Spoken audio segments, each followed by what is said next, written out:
Hello and welcome to Explaining Ungrammar, a series of lectures where we try to understand how Ungrammar works one crate at a time. So, less one crate at a time because it usually takes us more than one lecture to cover a specific crate.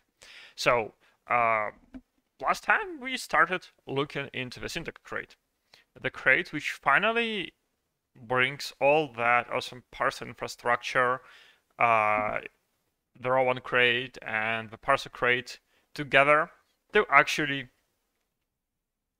give us Rust syntax to work with. And last time we figured out how do we get from raw source text to a green tree which we can work with from there on.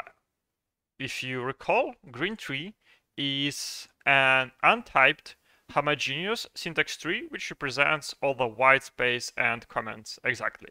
And a good thing about this tree that this is untyped, so you can write a generic traversals which look at the node ancestors or descendants or whatnot without coming up with complicated typed visitor interfaces.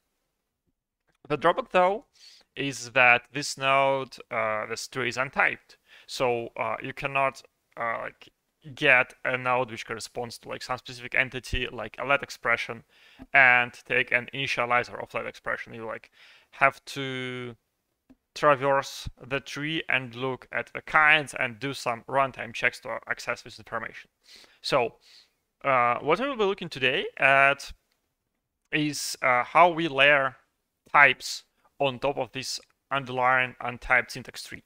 And if you recall, way back when we were discussing mini-rowan, we actually add this AST node trait, and I showed you how you can implement this. So today we will look at how this works in real Rust Analyzer. Without further ado, let's open our Rust Analyzer and go to the syntax crate. Yeah. So what we are covering today is basically this AST module. And the main thing which is defined in this AST module is the AST node trait. So AST node is a wrapper around syntax node which enforces the invariant that the syntax node has a specific syntax kind. So from an AST node, you can get underlying untyped syntax node, and you can try to convert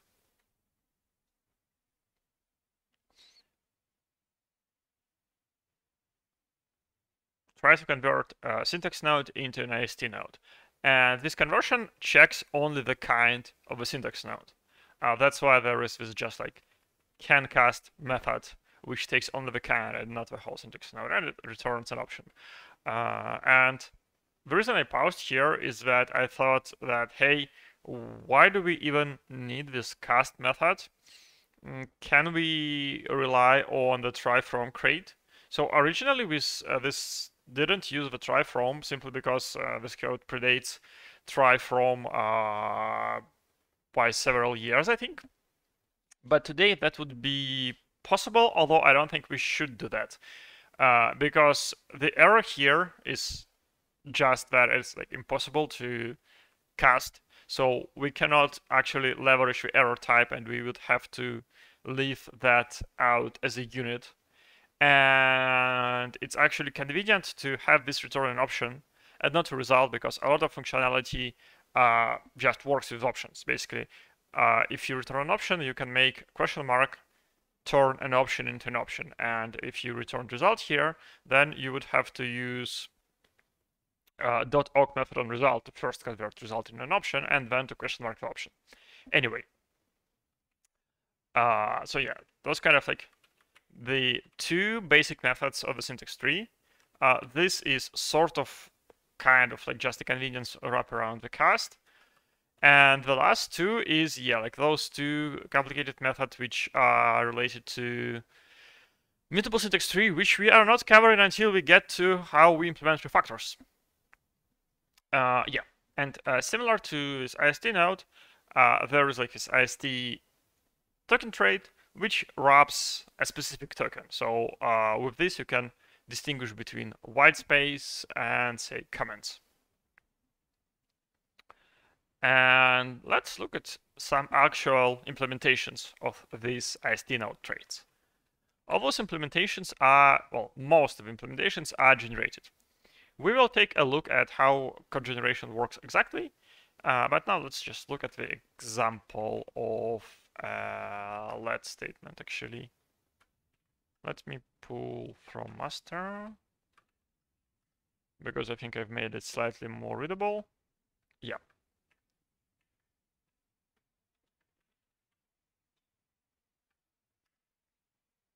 Yeah, now it like has extra blank lines, which will help us understand this code.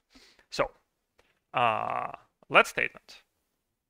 Let statement is an AST node. Internally, it stores a syntax node.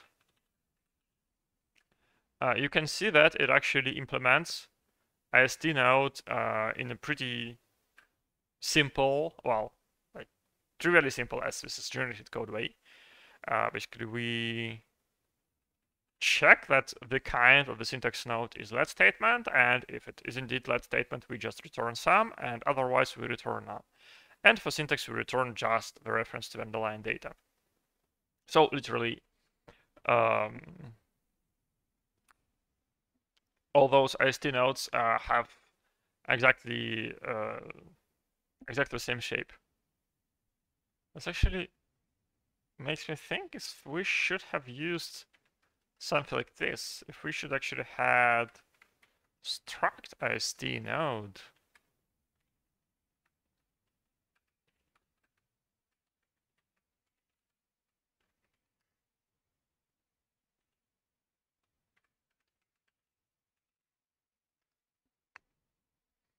And for example,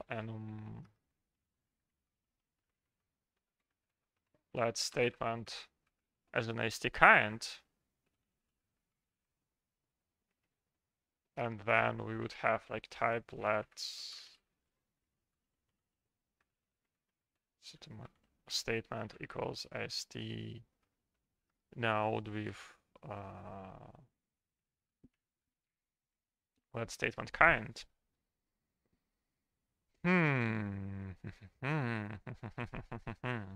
Well, ideally we would just like do even like something like this if like the type system is advanced enough, and then we will be able to like write impulse and yeah, actually like now now that I look at it, it seems like it would be like really cool to try this implementation. But anyway, that's kind of like besides the point. It's just like some slightly different way to express exactly what we are having here. So, a let statement contains the syntax node inside, implements an AST node. It also has a bunch of accessors. So, for example, a let statement has a let token, and that returns the token. It has a pattern, and yeah, those are, well, no, right, those are actually in the right order. So you have like let part semicolon colon dy equal initializer semicolon. So like the order of methods here exactly corresponds with the order we write out the things on the source text, and we will soon see why. So yeah, pattern initializer returns syntax node, and again initializer returns an expression and not just like raw syntax. Pattern returns a pattern and not just raw syntax. Similarly, type returns a type. For tokens, equal token, let token, and semicolon token. Well, first of all, the naming convention is that they end in a token syntax. And second, we return raw untyped tokens. Although we do have this syntax token trait, which allows us to return type tokens, we actually don't use it that often because most of the times you don't actually need to know the specific, you don't need to distinguish between types of tokens. And on the other hand, it actually is convenient to store many token types together. Yeah. We also see that this late statement implements has attribute traits. And those traits, so again, the top level structure of modules is important because things are often qualified with AST : Like, this is the root crate of the syntax, and inside this we have AST, and inside this AST we have traits. So yeah, main different syntax nodes share common attributes, and those are abstracted away in various traits. So for example, we just saw that expression implements has attributes, and indeed has attributes is a trait which allows us to get an iterator of attributes. And yeah, by the way, this is something I haven't shown you yet. So AST children is an iterator over children of a specific AST type. And it's relatively easy to see how this is implemented. So we take syntax node, the parent syntax node, which is untyped, and we take a type of a children which we want to emit. And we create this AST children struct, which internally stores untyped children and stores the type of the desired result as a type parameter. And in the next method, we just like do this very simple implementation. We just find the next child which can actually be cast to this AST node type. So yeah, AST generated nodes, like we have like a whole bunch of nodes here. So it is like 4,666 lines of generated code.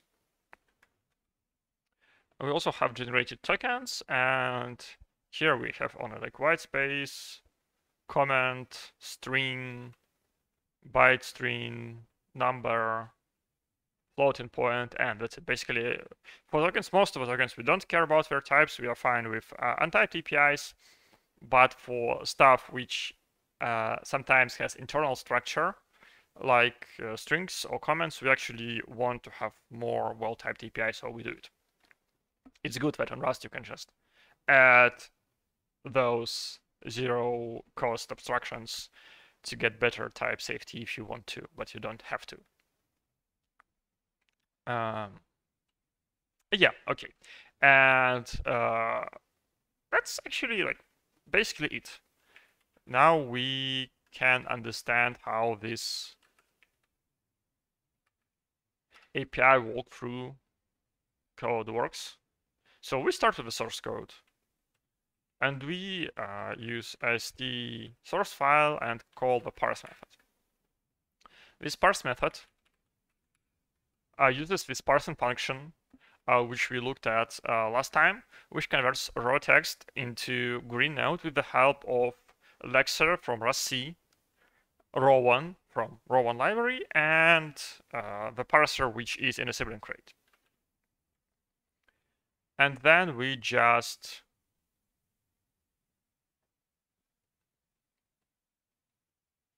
well, it's a little bit complicated. Basically, what parse returns you is a parse struct, which is a lossless parsing result.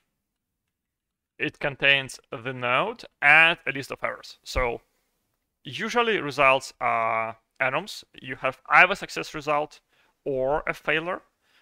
But in parsing, and actually in a lot of other different contexts, you have a different module of a result, where a result is a value and the list of errors which were produced during emitting this error. But we can actually extract an AST node out of this parse by casting the underlying green node to a specific AST type. And like this type is just like parameterized by parse. So you can have parse of syntax tree, parse of source file, parse of expression, parse of item, whatever. So yeah, we get a source file, and source file is just generated AST node, which contains raw syntax node inside, and which contains methods, and specifically it implements a has module item trait. So we can go and iterate file items, and the items returned AST children, which we've just looked at. And by iterating through items, we can get out of a function, and then from the function we can get the name. Again, name is from a hasName trait, and so on and so forth. Perfect. So the question is, what's the source of truth we use to generate this like whole bunch of boilerplate? You know, like it's kind of like this is deliberately formatted in Rust MT skipped way, so that it's just like it's not like completely gigantic. Everything is like jumped on a single line just to keep this readable. Yeah, and the source of truth for this generated file is the so-called ungrammar. So ungrammar is a thing which leaves a separate repository, Rust Analyzer /ungrammar. It was introduced in this blog post. So again, if you prefer reading my words rather than listening to them, then you can go ahead and read this introduction. Yes. And actually, like I've shown you the blog post, I've shown you the repository. Let's now get to the comfort of our editor. Yeah, and like the main thing Ungrammar has is this grammar of the Rust language. And when you typically think of grammars, they usually describe the syntax. They describe a certain deciding procedure which allows you to determine if a particular syntax of tokens actually belongs to your language. And grammar, although at the surface level it does look like a grammar, it isn't at all, because Ungrammar just dictates you the shape of a syntax tree. It doesn't give you any way to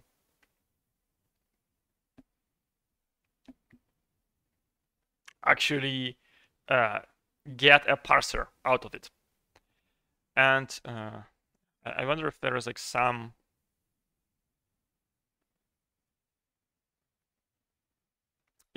I think like this is like a nice way to explain this. So this is the ungrammar for paths, which say that the path syntax tree contains of an optional qualifier, which is also a path, and a path segment. And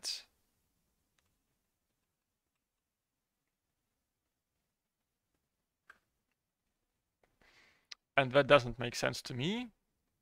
No. That actually does make sense to me. Yeah, and like path segment is like basically a name, but it also has like this optional double colon in front. And that's kind of like doesn't make sense because we have colon here and colon here. Like, why is that? Well, if you look at the path like this, foo bar bus, then all the name segments here do not have these colon. They are just like identifiers. And the colon always gets to like this qualifier bit of a path. So this is like parsed like this. The problem though is that Rust has this annoying over useful absolute paths, which are spelled like this. And you sort of can treat this as kind of like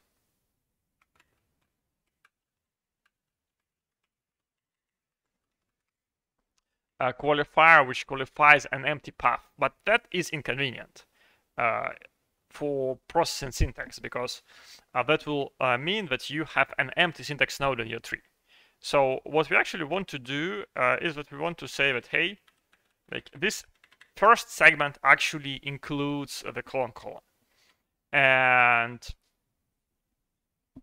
that the semantics is that, hey, if path segment contains colon, this path segment refers to a name in a global scope. So this allows us to nicely describe the syntax tree for paths and for path segments. The problem is, though, is that if we look at it as a description of a syntax, it allows too much. It allows things like this. It allows repeated, quadrupled even colons, because like you can say that this colon goes to the path segment and this colon goes to the path. Basically, this grammar doesn't enforce that this colon can appear only in the first segment, and it doesn't need to. It's only because the goal here is just to express the syntax tree structure. And indeed, if we actually look, okay, was it like path segment, right? Yeah, if we look at path segment here,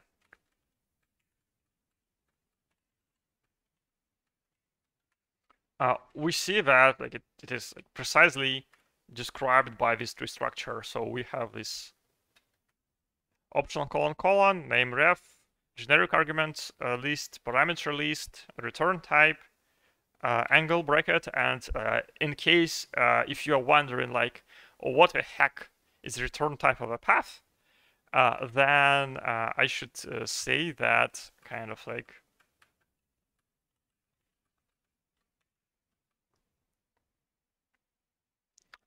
this is a path. So like you can like imagine something like foo x yz, but this is also a path, and you often see those paths in the form of event traits. So something like this. Like this is like semantically, like, well, syntactically, like this is classified as a path because it's kind of like just another way to spell something like this. Basically, just, well, not with something like this. Yeah, so just like a little tidbit of a Rust language. Anyway, basically we see how we take this compact representation and we generate like this wall of text which describes the same structure as a Rust API. And that's like what makes Ungrammar really, really cute to use, in that because we don't care about actually producing valid parser, correct grammar out of it, the whole thing becomes massively simple. So if we contrast this with the code to parse paths, which actually do have to account for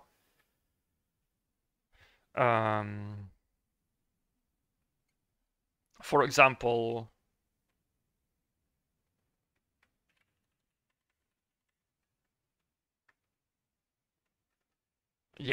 which do has to account for allowing leading colon only in the first segment.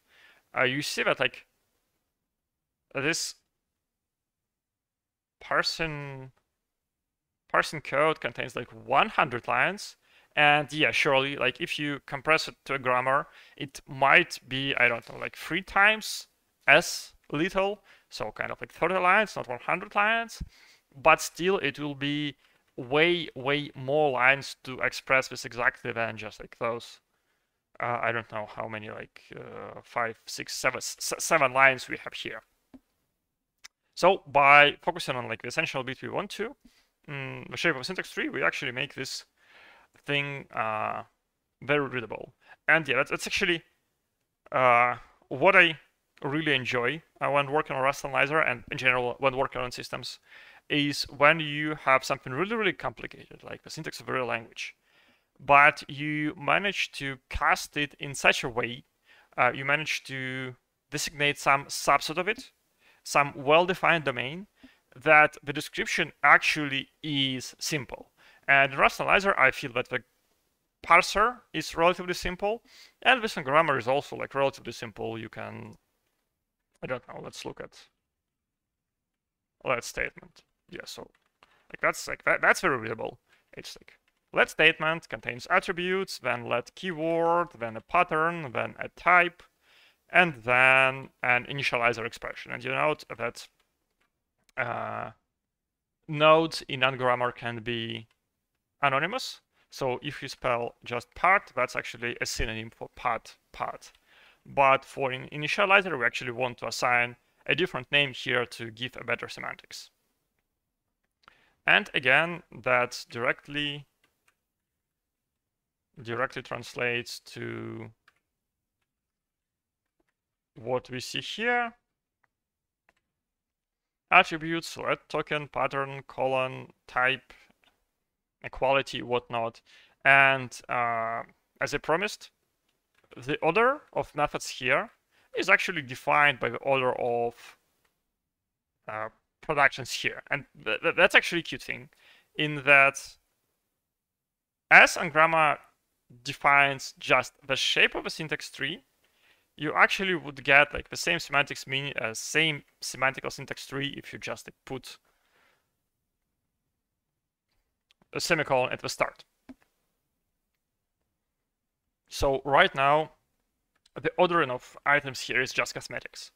Although I do think that one thing we want to use Ungrammar for, although not something we are already using it for, is to auto-generate the code to create new syntax nodes from elements. So I guess that will be covered separately. But just to give a quick peek, yeah, there is like this make let statement function, which is used like this. So make let statement, and this like make function takes all the elements of a let statement, like the pattern, the type, initializer, and builds a let statement. So today it is fully handwritten.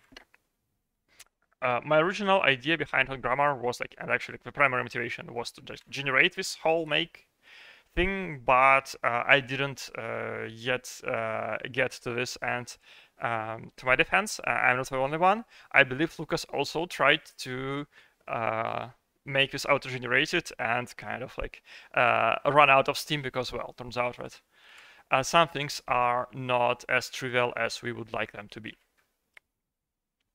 Okay, so one more thing I want to show here is that let statement is just a kind of statement.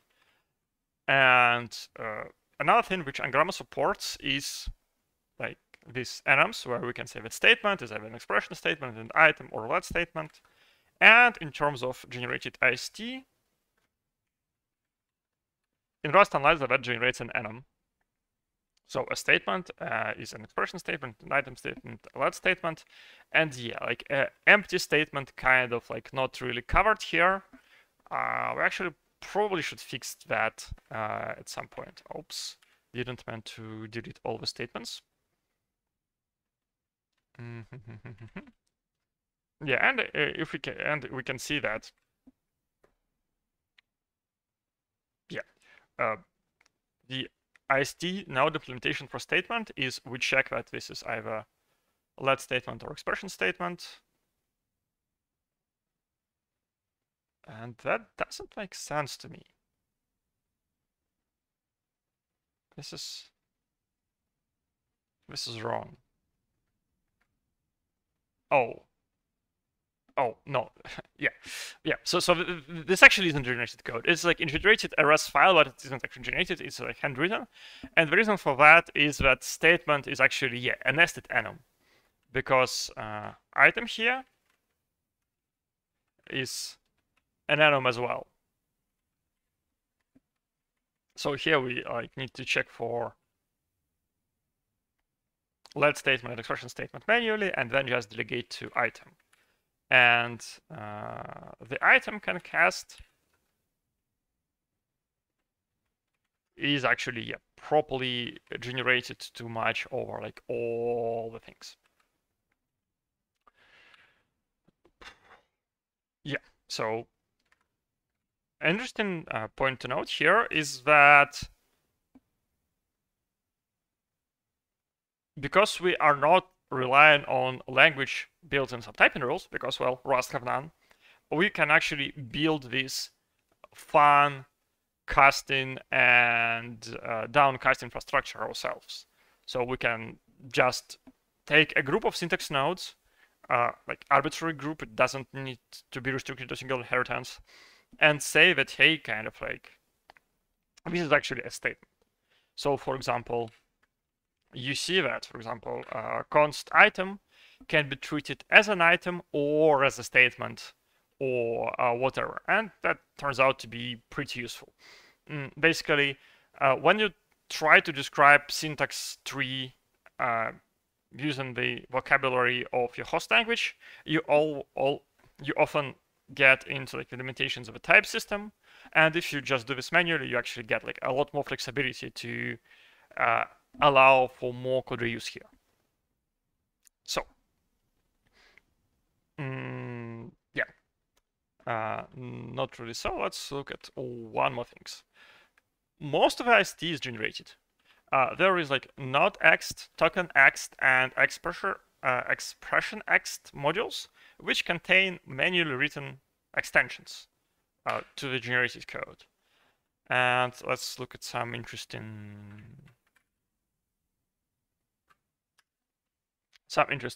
extensions. Yeah, so for example, we produce the same struct node for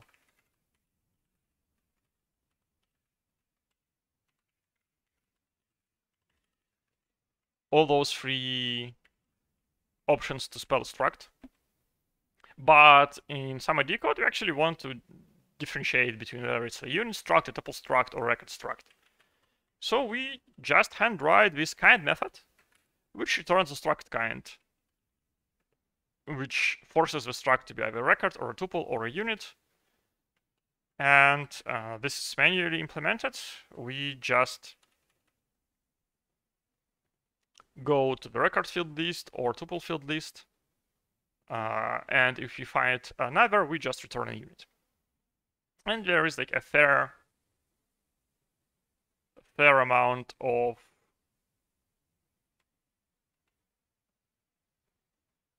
extensions here. Yeah, I'm not sure if it makes sense to. Yeah, well, for example, this is a fine one. So generic parameter list contains generics, and generic parameter is an enum. But we often want to look only at lifetime parameters or type parameters or const parameters. So these three helper functions filter those lists by one specific time. So here we extract lifetime parameters, but skip all the other things. And again, kind of cute that you can use like this filter map, find map, and friends to write this really high level and really like rectangular code. And actually, kind of like a bit of like coding philosophy. When I looked at like those extensions, or when I looked at like generated code, I really like it because it kind of like has this rectangular shape in the sense that like from like long distance, it kind of like feels like it is like a copy paste. Now, if you move closer, you actually see that this isn't a copy paste. It is just a flat table which describes all possible behaviors of various types. So it is like a lot of code, but the code is very flat. And each line in this table is completely independent from every other line. And it's very easy to write heaps of such code. And such code tends to be very easy to test, very easy to debug, and very easy to support in the future. As opposed to kind of like more interestingly shaped code, which isn't rectangular, where like everything touches every other thing. Maybe not directly, so like a thing might directly touch only one other thing, but then that other thing directly touches only one other thing, and that other thing touches directly only two things, and in the end you kind of like get a strongly connected component of stuff. While here, like you see that each method is like completely independent from every other, and yeah, like there is a lot of code, but that's like very simple code which is very easy to reason about. So, how do we actually go from this nice Ungrammar description to this also nice but way more verbose generated code? Well, first we actually need to parse Ungrammar syntax into a data structure. And Ungrammar's data structure is really simple. So let's just like look for it. So Rust grammar returns a grammar. And grammar contains tokens and nodes. Token is simple. Token contains just its name. And things like colon, or less than, actually tokens, and like this would be the name of a token. Like the names are not restricted to be alphanumeric. And the nodes are slightly more involved. First of all, a node has a name, and a node also has a rule which introduces this name. And a rule actually is a regular expression, and that's interesting in that when context-free grammars are usually introduced, they are introduced using like artificially restricted grammar, in that you can have alternation only on the top level. But I think that's like, well, that one might be fine if we look at context-free grammars in isolation.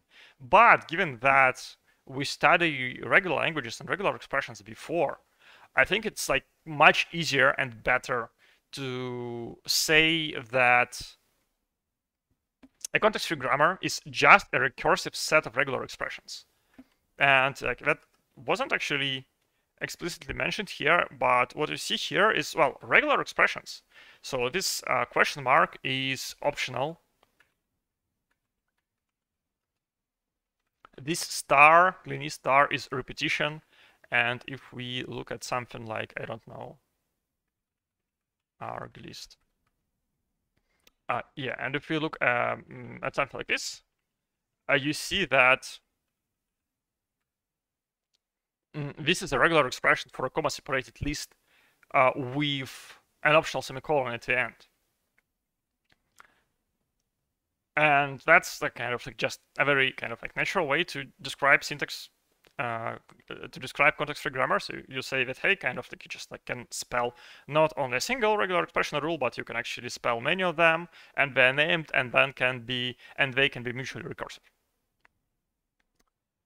That way, like, okay, so let's like put this description of the rule on the stack, and let's actually cover how colon-separated lists are handled, because that's interesting. So today, the way, let's actually look at probably record field list. Yeah. So today, comma-separated lists are handled in Ungrammar in like rather a repetitive fashion, in that commas belongs to the list itself. That is, elements are separated by the commas. And I have on the back burner for a long time a task to actually change this to this for all the lists.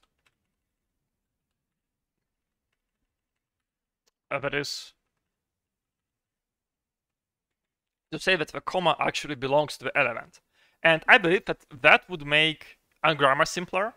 That would also make IDE functionality simpler. And it's also a nice illustration to the fact that Ungrammar isn't a grammar. In that, in a grammar, you like care a lot about commas being required between elements, but not allowed to be repeated, and stuff like that. Here we just say, hey, kind of like an element is followed by the comma, and it does allow you to have several records fields without commas between them, but it doesn't really matter because we're only caring about syntax. We're only caring about the shape of the tree. We don't care about this being valid grammar. And by the way, something I forgot to mention. The idea for ungrammars is very much inspired by this thing I've read on the oil shell blog, which was called, let me remember it, yeah, which was called ASDL. So, ASDL is an idea similar to Ungrammar for describing abstract syntax tree and this like abstract syntax definition language. The difference between ASDL and Ungrammar is that Ungrammar actually covers concrete syntax. So you see that we spell all the tokens here and not just nodes. Anyway, yeah, so the rule is just how you might represent the regular expression with slight modifications. First of all, the atomic tokens of the rule are not letters, but rather nodes and tokens. And by convention, tokens in the Ungrammar are also in single quotes. And that's actually like one motive for writing your own parser generators, is that they always have like these weird rules about how do you refer to tokens and how do you refer to non-terminals and how do you refer to terminals or tokens. I found the rule I used in Ungrammar like significantly simpler to implement and significantly more readable than in other parser generators. It's basically syntactically, you always take your token into quotes. So if you want to spell a symbol, well, spell it in quotes. If you want to spell a keyword like a fan, well, you still take it in quotes. And yeah, kind of like you like it might be easier to say, hey, kind of like a fan is a keyword if it starts with a lower letter, and if it starts with the upper letter, then it is like a non-terminal, but like that means that casing actually matters. So it's much better to say, hey, kind of like just take the stuff in single quotes. Okay, so those are letters. Then like the usual regular expressions stuff like repetition. So yeah, and like this like repetition, well, in atomic regular expressions, you typically have something like sequence of like 2. So just like rule and rule, and things like A, B, C are represented as A and B and C. But as those are associative, it's easy just to say, hey, we kind of like have a vector of repetitions. Similarly, traditionally, the alternation contains only left-hand side and right-hand side. But for us, it's simpler to say that it's just a vector of stuff. Optional thing is question mark, and repetition is like, that's kind of like a sequence, that's not a repetition, and this is a repetition or a clean star. The only unusual rule here is this one, label, and this rule is what we've seen here in the last statement. This rule doesn't affect like the semantics, the shape of a tree. It just allows you to attach a name to a certain subrule. And this name would then be used by the code generator. Okay, So basically, what Ungrammar gives us is like this grammar thing with tokens, where token contains only names, and nodes, which are just recursive regular expressions. We convert that data structure into this generated source code in the source gen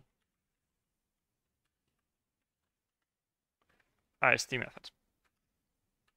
And yeah, that's fine. So first of all, it is a test. And if you change Ungrammar and rerun this test, you would actually regenerate the generated code. So let's actually demonstrate this. Okay, let's go here and switch to our local copy of Ungrammar. And in the Ungrammar, let's introduce, I don't know, do we have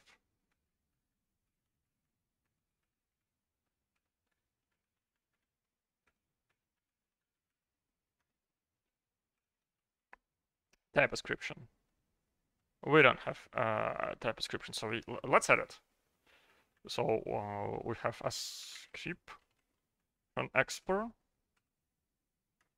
which is defined as export as type.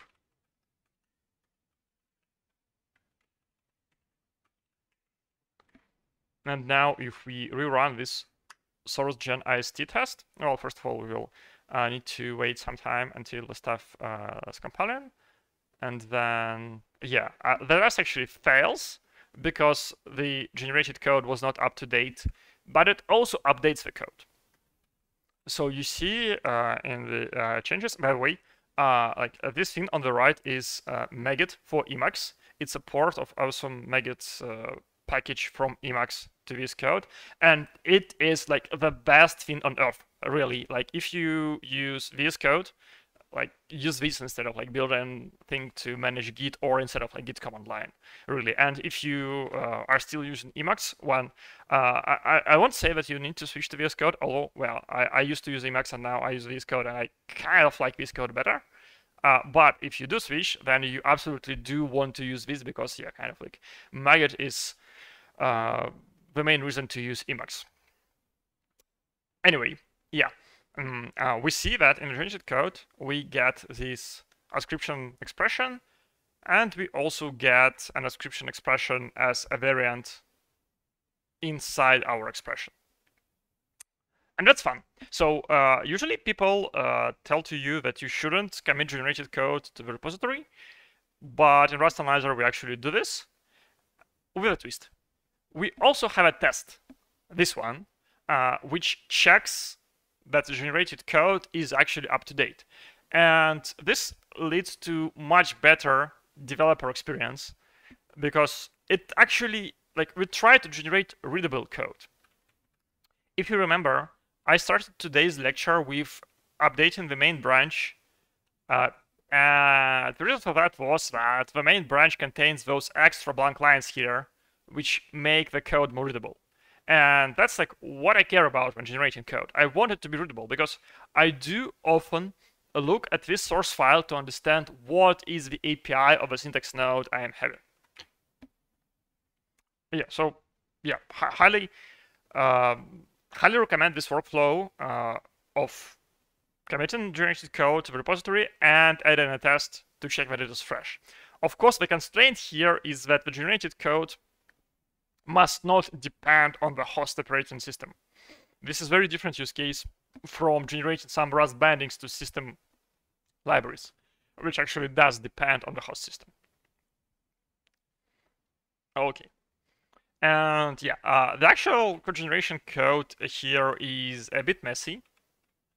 First of all, we sort of have a bit of duplicate, well, or isn't actually a bit of duplication.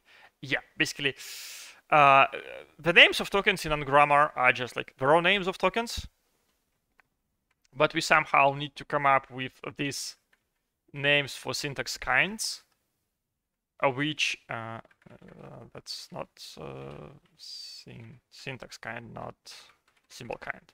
Yeah, we need to come up with names for those things. So we have like a second, well, it's not a second source of truth, but it's kind of like a lesser supplementary truth, which contains the listing of all the tokens and all the nodes.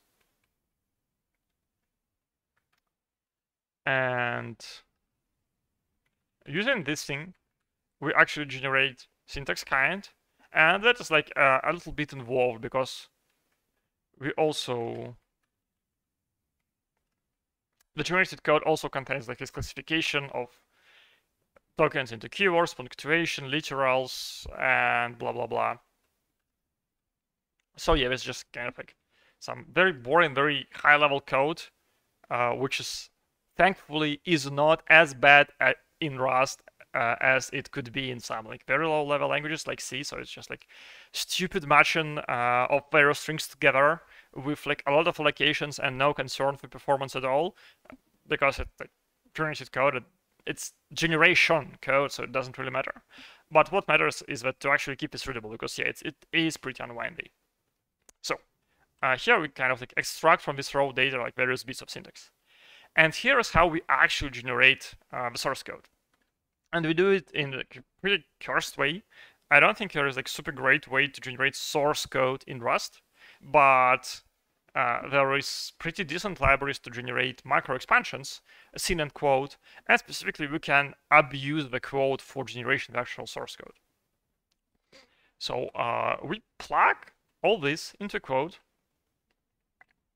and say, hey, kind of like we want, and yeah, let's actually just compare this with generated code. Like you see, it's like it's pretty similar, because yeah, that's exactly what gets generated.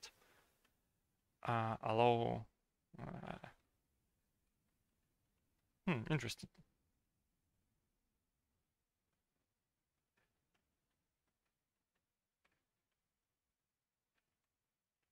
Oh yeah.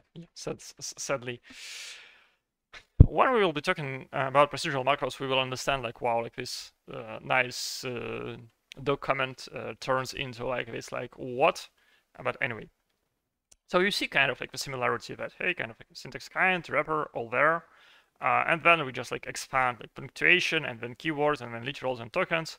And you see here, like we start with punctuation and a lot of punctuation actually, and then keywords with which all have a KW syntax and KW suffix. And again, that's kind of like one more tip.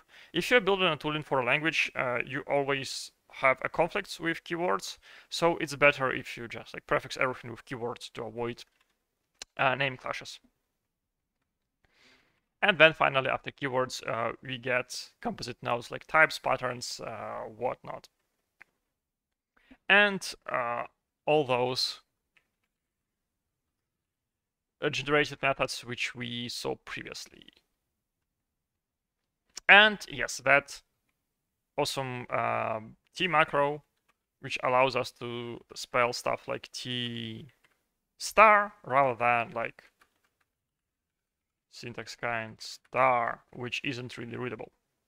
And again, the T is shamelessly stolen from, I don't remember from where exactly, from scene or token, but definitely from some of David Tolney's code. So it's like that's the best hack in Rust Analyzer, although it didn't originate in Rust, but I really like the T token. It's T macro. It's like great.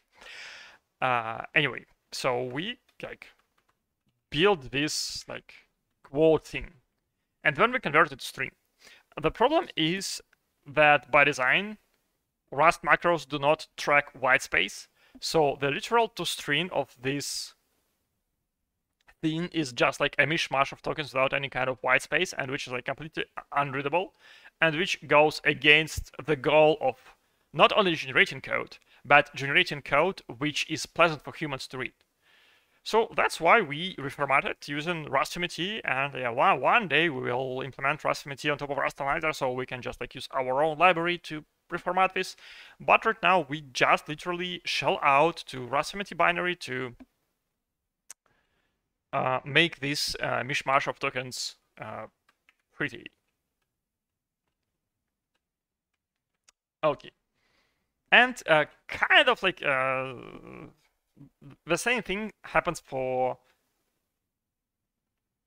Ungrammar for tokens, not for actual syntax kind, but it's like way more complicated. So we saw like a fair bit of code generation code, and that code was basically generating like a flat list of tokens. Now we need to generate this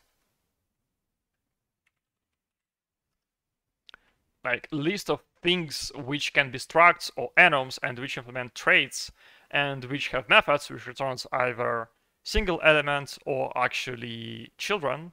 And yeah, that's actually an interesting thing that basically every method on an AST returns either a single token, either a single thing, and it is necessary, well, either a single token and then this token optional, or a single node and then the node is optional. And again, everything is optional because we want to be resilient to errors. Or AST children, or a sequence of nodes. That makes me wonder, do we have anything which returns a sequence of tokens? I don't think so. Anyway, like that's way more complicated. So the generation for this is indeed more complicated. And the first thing we do here is that we start with Ungrammar and we lower it to AST src. And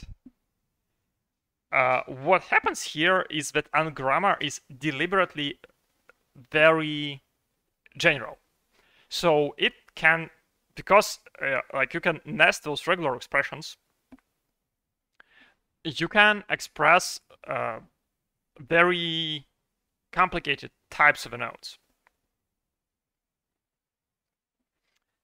And so yeah, it's probably better to look at the example. Actually, yes, let's look at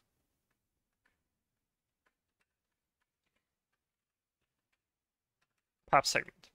Yeah, so you see that this kind of like is non-trivial in that we have like this optional variant, and inside this optional inside this variant we have like an optional part, and this optional part contains 2 items. So to fully express this type in a language, you need support for anonymous subtypes in the language, which in Rust we do not have. I guess you probably can express this in a TypeScript, but not in Rust. So that means that like this grammar actually, like in theory, can express some things which we cannot reasonably code generate Rust types from. But we actually know that it has like certain restricted shapes. For example, we were looking at the rule for express and comma separated list, and we know that all comma separated lists actually follow that pattern. So that's why in the lower function we take this absolutely like maximally general Ungrammar syntax and convert it to something with much more rigid structure. Basically, we split it into tokens, but and nodes. But nodes we also split into like nodes which are nodes and nodes which are enumerations of other nodes. And enumeration contains just like a flat list of variants, and a node contains a list of fields and a list of traits. So we do not allow like arbitrary nesting here. We only we basically flatten things out. And you see that like this lower, or where is this lower in code even? Oh, here it is. And I think it's like pretty gnarly. Yeah, it's okay. So it's like the function itself isn't that bad, but it like calls other helper functions, and they go and go and go and go. So it's not really that pretty. But anyway, you kind of like massage this grammar into AST, where you split stuff into tokens, nodes, and enums. And then you can just generate all those generated types out of it. And that's simple. You create nodes and the boilerplate impulse like AST node and display. And you do the same for enums, and like you see, yeah, kind of like concentration is like, again, like ugly sprawling code, but it doesn't have to be modified often, so that's okay. And finally, you generate this. Oh yeah, I guess for structs we missed that. Yeah, so for structs we generate this, like the struct with pretty doc comment placeholder walk around. That's, yeah, I guess that again works around that, like doc comments issue in quote. Here we define structs, and then we emit all the traits impulse, and the trait impulse are like generated using quote like this. And then we generate all the methods, and here again, kind of like we have, oh yeah, right. That's exactly the case where we were for those two cases I discussed. So each accessor returns either a sequence of AST node or an AST token or a single AST node. And then we do the same for enums, and then we do some more stuff and some more stuff and more stuff, and eventually we generate this gigantic generated nodes res file, and also like generated tokens res file somewhere. And oh, that's quite nice. And here we like apparently substitute those hacks with actual doc comments, and we like rely on the fact that there is exactly that many placeholders as the doc comments we want to put there. So yeah, quite nice. And I guess that might be everything which I wanted to cover today. Again, kind of like the actual API is much bigger, and if you look at the specific methods which are available as inherent methods or in AST modules, you see that, hey, like there's like a lot of different things you can do with syntax tree. But the bottom line there is that we've spent a lot of time and a lot of effort building this really nice infrastructure where you can take a text and like it can be like arbitrary garbage and throw a parser at it and get back a syntax tree, and the syntax tree will contain all the comments, all the white space, and it will provide you these nice strictly typed accessors, so you like don't need to think about that it might be incomplete, but it won't panic on the incomplete nodes. It will just return nodes. So you can like treat it as an AST. But if you want to treat it as something more weakly typed and want to just do some arbitrary traversals like through ancestors or siblings or descendants, you can just drop down from typed layer to untyped layer and do that. And if you want to get back from untyped layer to typed layer, well, there is just like find map cast away from you. Yeah. I guess that is probably it. And actually, yeah, I guess this would be the last lecture in the syntax layer. So hooray, we finished the first non-trivial phase of Rust Analyzer. We finished syntax. So we actually will start look more at semantic-ish things next time, but although we probably would start just with macros. So it's like great. And just one thing I want to show you is like some things we use this API for, and this is generic algorithms in the algo module. So for example, like that's like now that given this infrastructure, you can ask all kind of like cool queries. For example, what is the node of type n in this file at this specific offset? And that comes up all the time when you want to do some refactoring for a function and you have a cross position. The first thing you ask yourself is, well, where is the function? And this is the function, and this is the code you do here. So, and this works again in a very similar way. First, you get the iterator of untyped ancestors in this position, and then you just find the ancestor with the right type among these ancestors. And here we take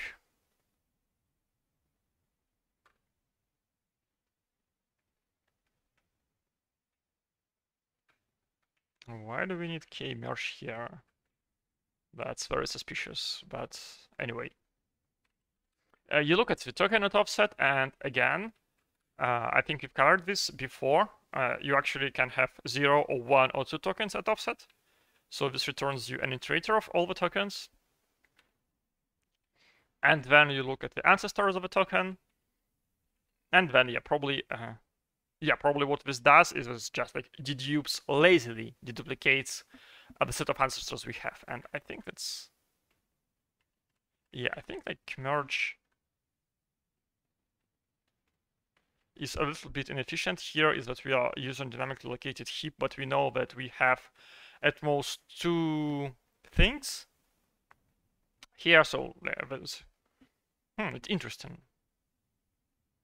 I wonder if like this actually is like significant, and if we optimize this function, it would run better, because ancestors at offset is called in all kinds of places. But anyway, the point being is that now we have this API, we can use it and write this really nice, really high-level code which does exactly what we wanted to do, and again, nicely encapsulates a ton of complexity behind a really easy and well-understood API.